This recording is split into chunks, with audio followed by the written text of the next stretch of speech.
Hello दोस्तों, जय श्री कृष्णा, राधे राधे। मैं सालू आप लोगों के लिए बहुत ही प्यारा सावन कजरी गीत लेकर आई हूँ। प्लीज़ आप हमारी वीडियो को लाइक करें और हमारे चैनल को सब्सक्राइब करें।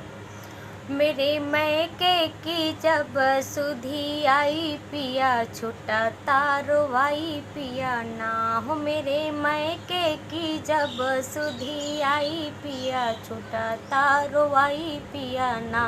जब से पकड़े तोहरा हाथ छूटा मम्मी जी का साथ, जब से पकड़े तोहरा हाथ छूटा मम्मी जी का साथ। बड़ा याद आवे, बड़ा याद आवे पापा के दुलरवा पिया, बरसे मोर नयनवा पिया ना हो। बड़ा याद आवे पापा के दुलरवा पिया, बरसे मोर नयनवा पिया ना। मेरे मैके की जब सुधी आई पिया, छूटा तारो आई पिया ना।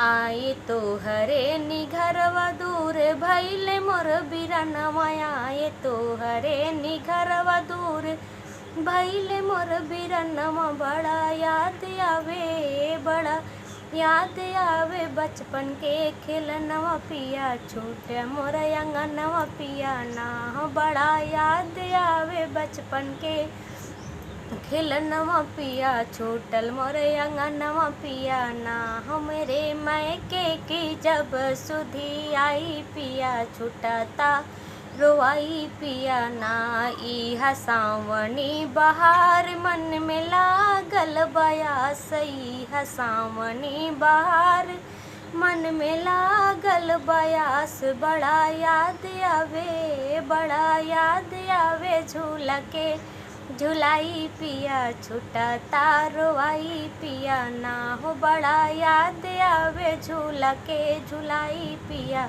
छूटा तारो आई पिया ना। मेरे मैके की जब सुधी आई पिया, छूटा तारो आई पिया ना। धन्यवाद दोस्तों, प्लीज़ आप हमारे वीडियो को फुल वॉच करके देखें।